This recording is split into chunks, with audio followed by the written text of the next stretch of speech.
سوال یہ ہے کہ لوح قرآنی حروف مقطعات کا علم کس کے پاس ہے؟ لوح قرآنی یا حروف مقطعات کا علم اللہ اور اس کے محبوب صلی اللہ علیہ وآلہ وسلم کے درمیان ایک کوڈ ورڈز ہیں، یہ کسی کو نہیں بتائے گئے. اور اس کے اوپر جن لوگوں نے طبع آزمائی کی ہے، اہل سنت میں امام ابن تیمیہ المتوفیٰ 728 ہجری اور اہل تشیع تو کرتے ہی رہتے ہیں، یہ دونوں نے غلو کیا ہے. یہ کوڈ ورڈز ہیں اور ان کا کوئی اس کے ساتھ تعلق نہیں ہے کہ کوئی دین کے احکامات آپ سمجھ لیں کو کم پڑ گئے. اس کے علاوہ قرآن پاک میں کئی چیزیں ہیں جن کی ڈیٹیلز ہمیں نہیں بتائی گئی. اسی لیے سورہ آل عمران کی آیت نمبر 7 بڑی امپورٹنٹ ہے. میں اکثر کوٹ کرتا ہوں کہ جس شخص نے قرآن کی آیات کو سمجھنا ہے اس کے لیے یہ بنیادی آیت سمجھنا ضروری ہے. اعوذ باللہ من الشیطان الرجیم، بسم اللہ الرحمن الرحیم. هو الذی انزل علیک الکتاب منہ آیات محکمات. اللہ ہے وہ جس نے تم پر اے نبی صلی اللہ علیہ وآلہ وسلم یہ قرآن نازل کیا جس کی کچھ آیات جو ہیں وہ محکمات ہیں، محکم ہیں، حکمیاں. کیا؟ نماز پڑھو، روزہ رکھو، ماں باپ کی نافرمانی نہ کرو، زنا سے بچو، یہ حکمیاں جتنے بھی شریعت کے احکام. ہن ام الکتاب، اس قرآن کتاب کی ماں وہی آیات ہیں، اصل جڑ وہی ہیں جو احکامات سب کو سمجھ آ رہے ہیں. وَأُخَرُ مُتَشَابِهَاتِ، اور اس کے علاوہ کچھ متشابہات بھی ہیں جن میں تشبیہات دی گئی ہیں، ریزیمبلنس دی گئی ہیں. جیسے کہا گیا کہ جنت میں فروٹ ہوگا، حوریں ہوں گی. اب اس کی کوئی پکچر تو نہیں بنا سکتا یہاں پہ، صرف دنیا سے ریزیمبلنس دی گئی ہے. جس طرح دنیا میں فروٹ کھاتے ہو آخرت میں بھی ہوں گے. کس طرح کے ہوں گے وہ بخاری مسلم میں حدیث ہے. جنت کی نعمتیں نہ کسی آنکھ نے دیکھی، نہ کسی کان نے سنی، نہ کسی کے دل پہ کھٹکا گزرا.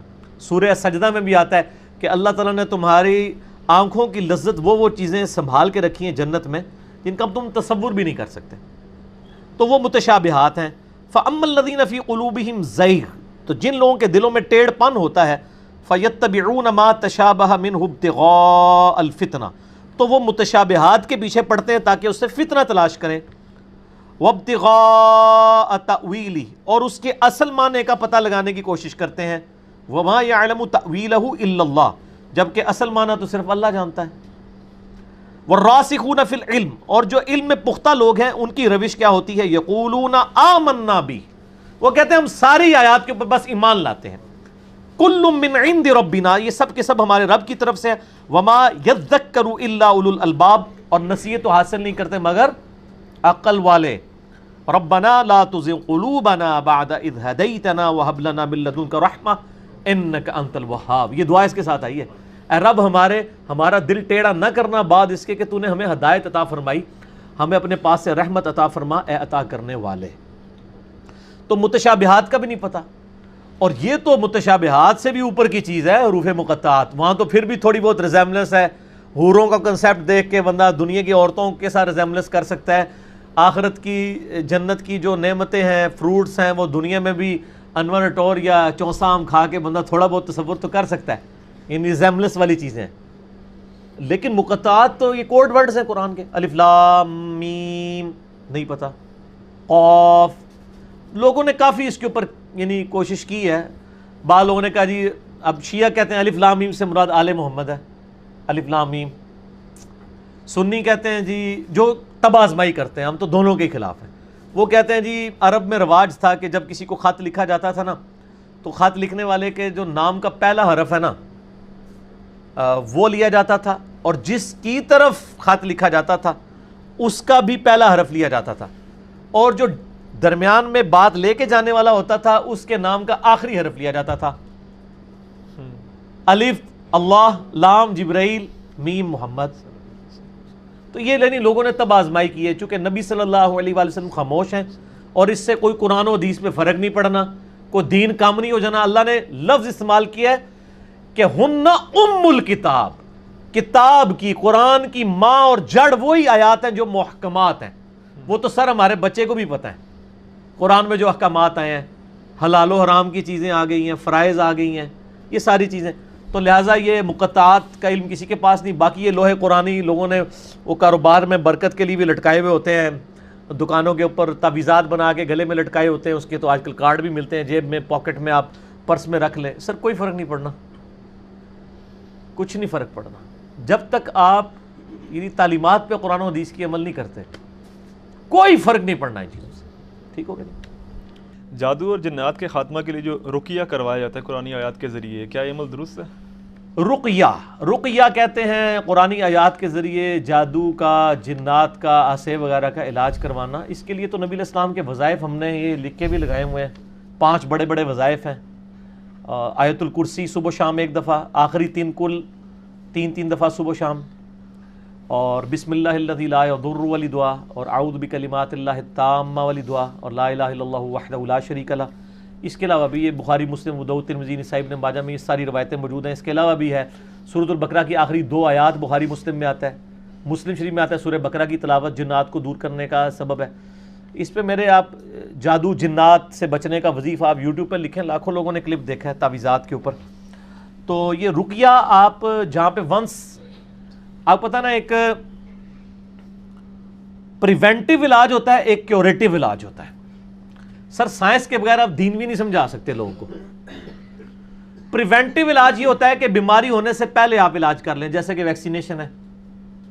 کیوریٹیو علاج یہ ہوتا ہے کہ جب بیماری ہو جائے پھر وہ ویکسین سے علاج نہیں ہوتا، بلکہ بیماری بڑھ جاتی ہے، کیونکہ وہ اسی بیماری کے جراثیم ہوتے ہیں۔ ویکسینیشن کیا ہوتی ہے کہ جس کی آپ ویکسینیشن کر رہے ہیں اس بیماری کے کمزور جراثیم آپ کے جسم میں ٹیکے سے داخل کر دیے جاتے ہیں۔ آپ کے جسم کا نظام اللہ نے بڑا محکم بنایا ہے، وہ جسم ان جراثیم سے لڑتا ہے، ان جراثیم کو شکست دے دیتا ہے۔ اب جب وہ اوریجنل جراثیم آتے ہیں نا تو جسم پہلے ہی واچے کہتا ہے انہیں تاک لینے انہوں 6 چھکے ماریں گے، تو پھر جسم ان کو شکست دے دیتا ہے۔ لیکن جس بندے کو پہلے بیماری لگی ہوئی ہے اس کو آپ جراثیم والا ٹیکہ لگائیں ویکسین کا، تو وہ تو الٹا ہی شاید اثر کرے۔ تو اس لیے کیوریٹیو علاج یہ ہوتا ہے کہ وہ پھر ڈیفرنٹ اینٹی بایوٹک سے، باقی چیزوں سے، اسی طریقے سے جو رقیہ ہے یہ بھی کیوریٹیو علاج ہے، یہ پریونٹیو نہیں ہے۔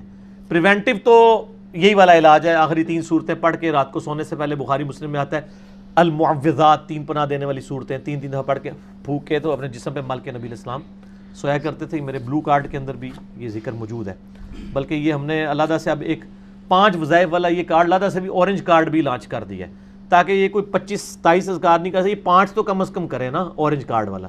یہ اورنج کارڈ ہی لگایا ہوا ہم نے، تو یہ کر لیں کافی ہے، صبح شام 1 دفعہ یہ وظیفے کر لیں، تو پھر تو آپ کو کسی عامل کے پاس جانا پڑے گا، اور وہ لوگوں نے تجربات کے ذریعے حاصل کیا۔ صحیح مسلم میں حدیث ہے، تم میں سے جو کوئی اپنے بھائی کو نفع پہنچا سکتا ہے وہ پہنچائے۔ صحیح مسلم میں حدیث ہے، تم اپنے زمانے جاہلیت کے دم مجھ پر پیش کرو، اگر ان میں شرکی الفاظ نہیں تو اب بھی ان کو ویسے ہی کرتے رہو۔ اسی طریقے سے مسلمانوں نے بھی تجربات سے چیزیں حاصل کی ہیں کہ قرآن حکیم میں جو جادوگروں اور موسیٰ علیہ السلام کا واقعہ ہے نا، وہ قرآن پاک میں کئی جگہ ہے جس میں جادوگر شکست کھا گئے، موسیٰ علیہ السلام کو اللہ نے فتح دی۔ ان آیات کی اگر تلاوت کر کے رقیہ کیا جائے، آلریڈی جن لوگوں پہ جادو ہوا ہے، کہیں پہ خون کے چھینٹے گرتے ہیں اور کپڑے کٹ جاتے ہیں اور سارے معاملات ہوتے ہیں۔ ویسے پاکستان میں تو ہر گھر میں ہی جادو لوگ کلیم کر رہے ہوتے ہیں، وہ نہیں ہوتا، کوئی کیس ہوتا ہے، یہ تو وہمی قوم ہے نا، تو وہ پھر رقیہ کرتے ہیں۔ باقی یہ وہ کالی مرغی ذبح کر کے اس کا خون گرانا اور یہ تو ساری فضول چیزیں۔ صحیح العقیدہ جو مشرک نہ ہو، شرک کرنے والا نہ ہو، موحد ہو، اس سے علاج کروایا جائے، اور یعنی کارگر ہے۔ یہاں پہ بھی ہمارے پنڈی شہر میں وہ کون سے ہیں جی،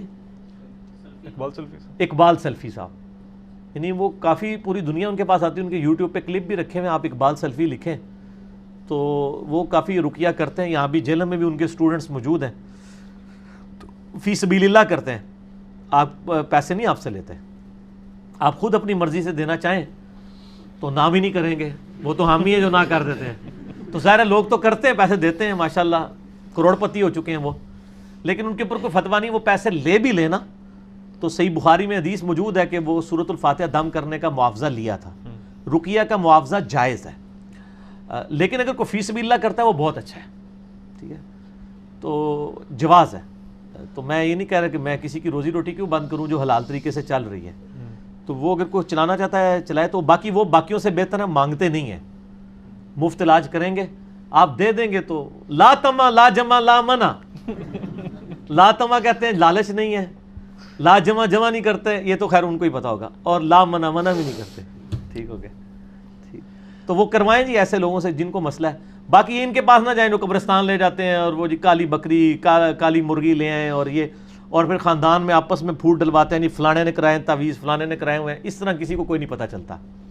ٹھیک ہوگا نا، اس طرح کوئی نہیں جان سکتا کہ کس نے کیا کیا ہوا ہے، اندازے ہی ہوتے ہیں ان کے. جی کیا یہ بات درست ہے کہ نیک لوگوں پر آزمائشیں بھی زیادہ آتی ہیں؟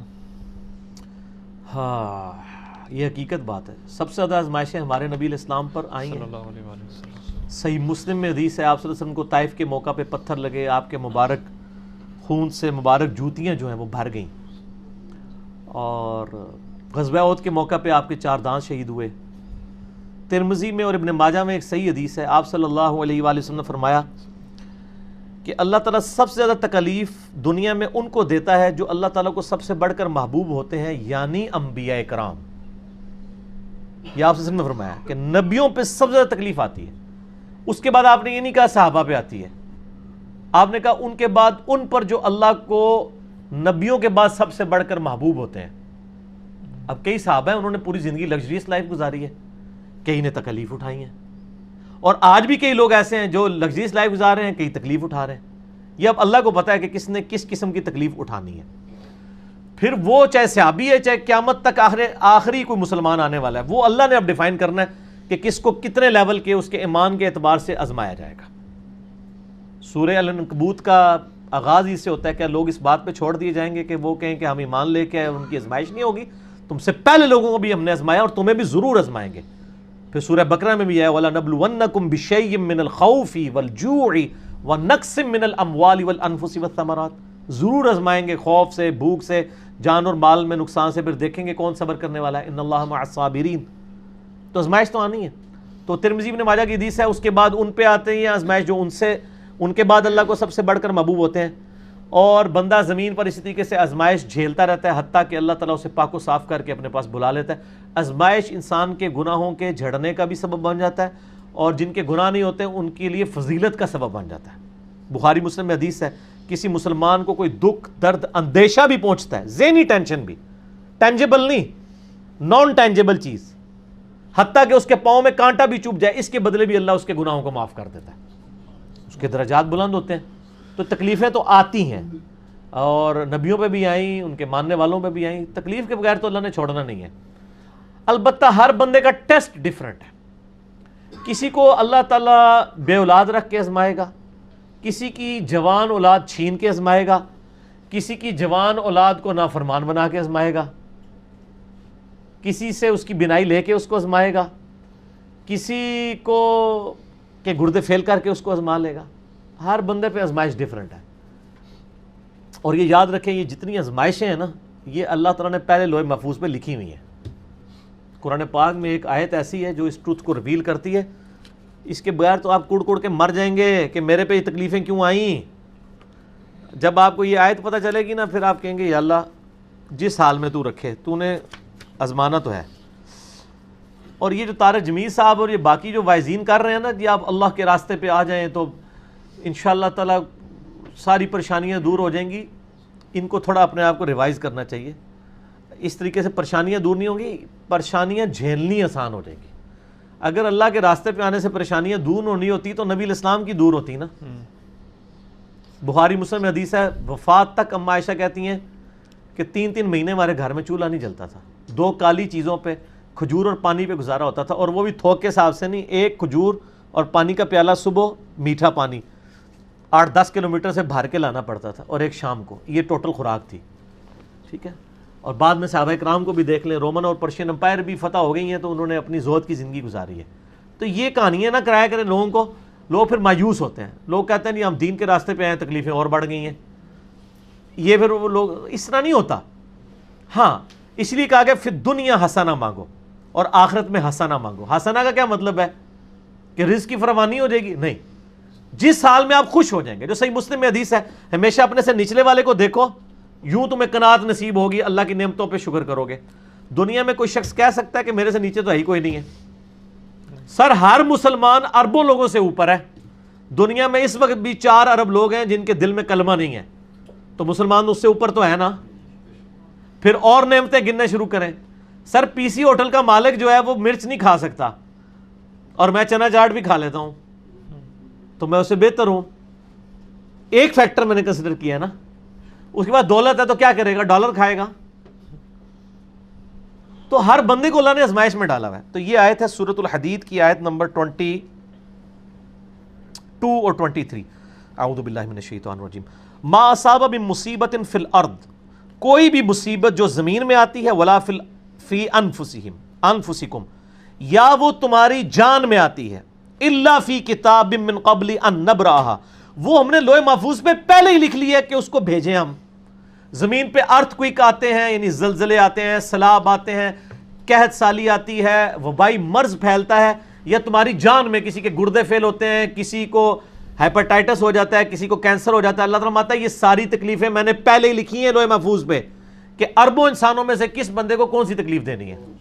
اللہ اکبر. ذالک ان ذالک علی اللہ یسیر, اور بے شک یہ اللہ کے لیے بڑا آسان ہے.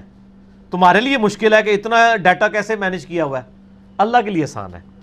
کس لیے؟ لکی لا تأسوا علی ما فاتکم, یہ اس لیے میں نے کیا تاکہ تم کف افسوس نہ ملو جو تم سے چھن جائے. کیا کہو, انا للہ و انا الیہ راجعون, ہم بھی اللہ کی طرف سے, ہم نے لکھے بس چلے جانا ہے. مسلم شریف میں حدیث ہے نا, جو تکلیف کے وقت یہ دعا پڑھ لے, انا للہ و انا الیہ راجعون اللہم اجرنی فی مصیبتی و اخلف لی خیرا منہا, تو اللہ تعالیٰ اس کو بہتر نعم البدل عطا کر دیتا ہے. میرا یوٹیوب پہ ایک کلپ ہے, غم کی خبر کو خوشی میں بدلنے کی دعا, اس میں نے ڈیٹیل سے اس کے اوپر بات کی, آج میں ڈیٹیل میں نہیں جاؤں گا. اللہ تعالیٰ فرماتا ہے یہ میں نے اس لیے لوح محفوظ پہ والا لکھا ہے تاکہ تمہیں افسوس نہ ہو جو تم سے جاتا رہا, ولا تفرحوا بما آتاکم, اور تم شیخی نہ بگاڑو اس پہ جو تمہیں مل جائے. واللہ لا يحب کل مختال فخور, اللہ تعالیٰ ہر شیخی خورا جو ہے, شیخی بگاڑنے والا, اللہ تعالیٰ اس کو پسند نہیں کرتا. تو اسلام تو کہتا ہے جی خوشی ہے تب گاڈ اورینٹڈ ہوں, غم ہے تب گاڈ اورینٹڈ ہوں. ٹھیک ہو گیا جی. سوال ہے کہ مولا علی علیہ السلام کا قول بیان کیا جاتا ہے کہ اللہ تعالیٰ کی طرف سے آنے والی آزمائش اور عذاب میں فرق یہ ہے کہ آزمائش سے انسان اللہ تعالیٰ کی طرف رجوع کرتا ہے اور عذاب سے اللہ تعالیٰ سے دور ہو جاتا ہے. تو جعلی قول ہے. حضرت علی علیہ السلام کی طرف تو اکثر جھوٹے قول ہی منسوب کیے گئے ہیں. یہ کوئی تھرمامیٹر نہیں ہے کہ کوئی شخص یہ ڈیفائن کر سکے, کیونکہ ایک مکتبہ فکر کے کسی بندے پہ تکلیف آتی ہے تو دوسرا فرقے والا کیا کہتا ہے, اس سے اللہ کا عذاب آیا, کہتا ہے نا. بالکل. اور جب اس پہ تکلیف آئے تو وہ کہتا ہے وہ عذاب پہ آئے. تو یہ جب آپ کو کوئی کہے نا کسی کے ساتھ یہ ہو گیا ہے, تو ان کے علماء کے ساتھ کیا کچھ نہیں ہو رہا, تو کیا یہ کہیں گے کہ ہمارے علماء کے اوپر عذاب الہی آیا ہوا ہے جو ان کے ساتھ یہ ہو گیا؟ کوئی بھی نہیں کہے گا, دوسروں کے لیے کہیں گے. اور یہ کہنا کہ جی اللہ کی طرف انسان رجوع لاتا ہے, ہم نے تو دیکھا ہے کہ جو اس کے اوپر تکلیف آتی ہے تو وہ اللہ کی طرف رجوع لاتا ہی ہے, مسلمان ہو تو. اور رجوع لانے کے فوراً بعد جب تکلیف دور ہوتی ہے پھر واپس بھی آ جاتا ہے. بہت کم لوگ ہیں جو قائم رہتے ہیں اس کے اوپر. تو یہ کوئی ہارڈ اینڈ فاسٹ رول نہیں ہے کہ جی آپ اللہ کی طرف رجوع لائیں تو یہ آزمائش ہے, اور اگر اللہ کی طرف نہیں رجوع لاتے تو عذاب ہے. سورہ سجدہ میں آیا کہ ہم دنیا کی زندگی میں تمہیں عذاب دیں گے, عذاب عربی والا تکلیف, تاکہ تم ہماری طرف پلٹ آؤ. اس لیے آپ دیکھیں نا جتنے لوگ دین پہ چلتے ہیں نا, اکثریت کسی کی ماں مری ہوتی ہے. سید انور کو دیکھ لیں, اس کی بچی 8 سال کی فوت ہوئی, وہ اللہ کے راستے پہ آیا. ٹھیک ہے نا جی. تو تکلیف کے ذریعے انسان اللہ کی طرف مائل ہو جاتا ہے. تو دنیا میں آپ یہی کہیں گے کہ جو بھی جس پہ تکلیف آ رہی ہے نا, یہ اللہ کی طرف سے آزمائش ہے. عذاب کو صرف پیغمبر بتا سکتا ہے کہ کسی کے اوپر عذاب ہے کہ نہیں. ٹھیک ہو گیا نا جی. ورنہ تو جن کے اوپر تکلیفیں آئی ہوئی ہیں, دیکھیں آپ حضرت حسین علیہ السلام پہ کیسی تکلیف آئی ہے. اس زمانے کے ہزاروں لوگ, آل امیہ کے لوگ, حضرت حسین کو بدعتی کہتے تھے. وہ کہتے تھے اس نے امام وقت کے خلاف خروج کیا ہے اور یہ بدعتی ہے. ٹھیک ہے. اور انہوں نے تو ثواب سمجھ کے ان کو شہید کیا ہوا نا. تو لوگوں کے فتووں سے کیا فرق پڑتا ہے. ٹھیک ہو, اللہ کو پتا ہے کہ کون کس کا مقام اللہ کے ہاں کیا ہے. ہم یہی کہیں گے کہ جس میں بھی تکلیف ہے اللہ کی طرف سے آزمائش ہے, تاکہ وہ اللہ کی طرف رجوع لائے. بس یہ کوئی نہیں کہہ سکتا کہ عذاب ہے کسی کے اوپر, نہ اپنے دشمن کے بارے میں یہ کلیم کرے, نہ اپنے بارے میں ایسا کوئی کلیم کرے. آپ آزمائش ہی سمجھے اسے. ٹھیک ہو گیا جی. اگلا سوال ہے کہ اگر کسی شخص کو قرآن حکیم کا مطلب سمجھ نہیں آتا, اس کے باوجود وہ صرف عربی میں سورہ ملک یا سورہ یاسین پڑھ لیتا ہے, تو کیا قرآن مجید کا صرف عربی میں پڑھنا یہ فائدہ دے گا؟ فائدہ تو دے گا, لیکن قرآن کا اصل مقصد تلاوت نہیں ہے. اصل مقصد اسے فالو کرنا ہے. وَأُوحِيَ إِلَيَّ هَذَا الْقُرْآنُ لِأُنذِرَكُم بِهِ وَمَن بَلَغَ. اے نبی الاسلام، ہم نے قرآن آپ کی طرف اس لیے وحی کیا تاکہ آپ اس قرآن کے ذریعے لوگوں کو بھی تبلیغ کریں اور جس تک یہ قرآن پہنچے. اس طریقے سورہ صاد میں قرآن اس لیے نازل کیا تاکہ اس کی آیات کے اوپر تدبر کرو. یعنی قرآن میں یہ مضمون بڑی جگہ ہے. میرا اس کے اوپر پورا ریسرچ پیپر ہے. ریسرچ پیپر نمبر 4 ہے امام الانبیاء کی دعوت قرآن صلی اللہ علیہ وآلہ وسلم. قرآن کا پرائمری مقصد ہے اس کو فالو کرنا، تلاوت کرنا نہیں سر. ہاں تلاوت کا ثواب ہے، وہ جامع ترمذی میں صحیح حدیث ہے، مشکات میں بھی آپ کو پہلی جلد کے اینڈ پہ مل جائے گی فضائل قرآن والے چیپٹر میں، کہ جو بھی کتاب اللہ سے ایک حرف پڑھتا ہے اللہ اس کو 10 نیکیاں دیتا ہے. پھر آپ صلی اللہ علیہ وآلہ وسلم نے فرمایا میں نہیں کہتا کہ الف لام میم ایک حرف ہے، بلکہ الف ایک حرف، لام ایک حرف اور میم ایک حرف ہے. اب یہ الف لام میم حروف مقطعات بھی ہو سکتے ہیں اور علم بھی ہو سکتا ہے، دونوں ہی ہو سکتے ہیں. باقی ان کا یعنی ثواب تو آپ کو ملنا ہے، لیکن یہ پرائمری مقصد نہیں ہے. وہ صحیح حدیث ہے ابو داؤد کے اندر، ترمذی کے اندر، کہ جو رات کو سونے سے پہلے سورۃ الملک پڑھ لے گا اللہ تعالیٰ اسے عذاب قبر سے محفوظ رکھے گا. میرا مسئلہ نمبر 112ABC قرآن حکیم کی 12 صورتوں کے فضائل کے اوپر ریکارڈڈ موجود ہے. اسی طریقے سے سنن دارمی میں ایک موقوفاً روایت ہے ابن عباس سے صحیح سند سے کہ جو صبح کے وقت سورہ یاسین پڑھ لے شام تک اللہ تعالیٰ ہر معاملے میں اس کے لیے کفایت کرے گا، جو شام کو پڑھ لے صبح تک کفایت کرے گا. وہ فضائل اپنی جگہ موجود ہیں، لیکن ان کے لیے نہیں. ایک بندہ یعنی سورہ یاسین پڑھ رہا ہے، سورہ ملک پڑھ رہا ہے، سورہ فاتحہ پڑھ پڑھ کے دم کر رہا ہے، لیکن اس کا عقیدہ ایاک نعبد و ایاک نستعین نہیں ہے، صرف فاتحہ کے دم ہی پر ڈالتا ہے، تو سر دوزخ میں جائے گا نا اگر توحید درست نہ کی. تو قرآن کا اصل مقصد ہے قرآن کے عقائد کے اوپر عمل کرنا، اس کی ترویج کرنا. یہ سائیڈ بینیفٹ ہے. قرآن کی جو بالائی ہے، کریم ہے، وہ قرآن کی تعلیمات ہے. باقی تو سائیڈ بینیفٹ ہے، ثواب بھی ہو جائے گا، ٹھیک ہے. اسی لیے میں کہتا ہوں آپ اعتکاف بیٹھتے ہیں نا، کہتے نہیں میں 10 قرآن مکائے، میں جناب 15 قرآن پڑھ چھڑے. یار 10 صفحے ترجمے کے ساتھ پڑھ لینا جس سے آپ کی زندگی بدل جائے، وہ زیادہ بہتر ہے. تو بال یہ ایکسٹریم رویے ہیں. بعض لوگ جو یہ کہتے ہیں نا کہ جی بغیر ترجمے کے وہ پڑھے گا کوئی فائدہ نہیں ہوگا، وہ بھی غلط کہہ رہے ہیں. ثواب تو ہونا ہے جی، اس میں کوئی شک نہیں ہے، لیکن اصل جو فائدہ تھا وہ نہیں ہوگا، ٹھیک ہے. یہ اسی طریقے سے ہے کہ ایک بندہ ڈرائیونگ کرتے ہوئے زبان سے تو کہہ رہا ہے keep left keep left keep left, اور سٹیئرنگ اس کا رائٹ کی طرف جا رہا ہے تو ٹھوک ہی دے گا نا سامنے جا کے، اگر وہ پاکستان میں چلا رہا ہے. امریکہ میں تو رائٹ سائڈ پہ چلتی ٹریفک، اے انہوں کو ویچو پاک کاٹ لوے. تو میں اس لیے کہہ رہا ہوں تو خالی زبان سے بولنے سے نہیں ہوگا، باقی آپ کا عمل بھی اس کے اوپر گواہ ہونا چاہیے. ٹھیک ہو گیا.